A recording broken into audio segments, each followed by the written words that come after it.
माँ सरस्वती का नाम लेकर दिन की शुरुआत अराउंड 7 बजे। और सबसे पहले उठे, नहाए धोए, रेडी हुए एंड उसके बाद में आज सोच रहे होगे मैं जीन्स पहन के पढ़ने बैठ रही हूँ। नहीं, एक्चुअली मुझे डॉक्टर के पास जाना है क्योंकि जैसे मैं नौकरी लेने में वैसे ही मेरी आंखें चश्मा एक्सेप्ट करने में बहुत टाइम लगा रही हैं भाई। उसके बाद में सबसे पहले हमने भगवान जी को प्रणाम किया और उनका धन्यवाद किया। उसके बाद में सूर्य देवता जी को हमने जल चढ़ाया, उनको प्रणाम किया। फिर मैं पढ़ने बैठ गई जस्ट बिकॉज मेरी अपॉइंटमेंट थी डॉक्टर की, वो 10 बजे के अराउंड थी। तो उससे पहले मैंने सोचा एटलीस्ट मैं इंग्लिश का तो अपना वर्क कंप्लीट कर ही लूँ। फिर मैंने एडिटोरियल की शुरुआत की, घर से आए बिस्किट और हाथों से बनी चाय के साथ। फिर मैंने एडिटोरियल की क्लास की। एडिटोरियल में मेनली अभी पता है क्या हो रहा है, सारे जो एडिटोरियल्स आ रहे हैं ना, लगभग इलेक्शन या इलेक्ट्रोल बॉन्ड्स के बेस ही आ रहे हैं, इसके अलावा कुछ आ ही नहीं रहा। आज भी इलेक्शन बेस ही आया था।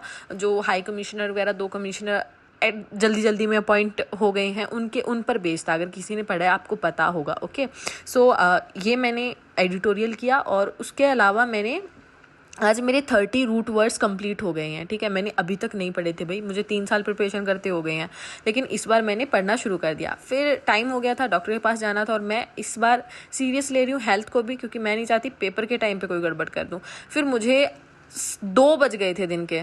वहाँ पे हॉस्पिटल में बहुत भीड़ थी, लग रहा था सारी दुनिया ही अंधी हो गई है, सारी यहीं बैठी है। पर ठीक है, आए 2 बजे। फिर मैंने खाना पीना मेरा हो गया था, फिर मैंने बैठ गई और चाय के साथ, क्योंकि मुझे नींद आने लग गई थी, बहुत थक गई थी मैं। पर फिर वही बात है ना, पढ़ना था। ओके, और मैं ये सीरीज़ किसी भी हाल में बीच में स्टॉप नहीं करना चाहती हूँ। मुझे 130 डेज़ कंप्लीट करने हैं any cost, at any cost, चाहे मैं दिन में 5 घंटे पढूं और चाहे 10 घंटे। फिर मैं बैठ गई पढ़ने और मैंने जो शुरुआत की उसके बाद में मैंने मैथ्स की मेंस की क्लास लगाई। ओके, क्योंकि मैं भी 2-3 महीने सिर्फ मेंस को देना चाहती हूँ। फिर मेंस की मैथ्स की क्लास लगाने के बाद में मैंने कंप्यूटर की क्लास लगाई और फिर मुझे बहुत तगड़ी वाली नींद आने लग गई थी। सोचा अब क्या करूँ मैं।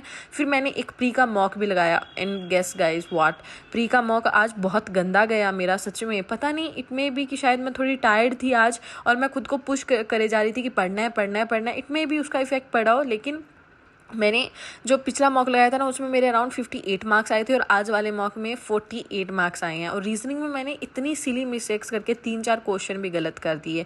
ओके, सो इसका मतलब होता है ना, कंक्लूजन यही निकलता है कि अगर आप मेंटली वहाँ पर पूरा फोकस नहीं हो ना, तो आपका एग्जाम में भी यही हाल होता है। तो उससे पहले फुल्ली मेंटली फ्रेश होकर प्रिपेयर होकर जाओ। ओके, और प्रेशर नहीं रखो किसी भी चीज़ का और खुद को धक्के से मत लेकर जाओ वहाँ पर।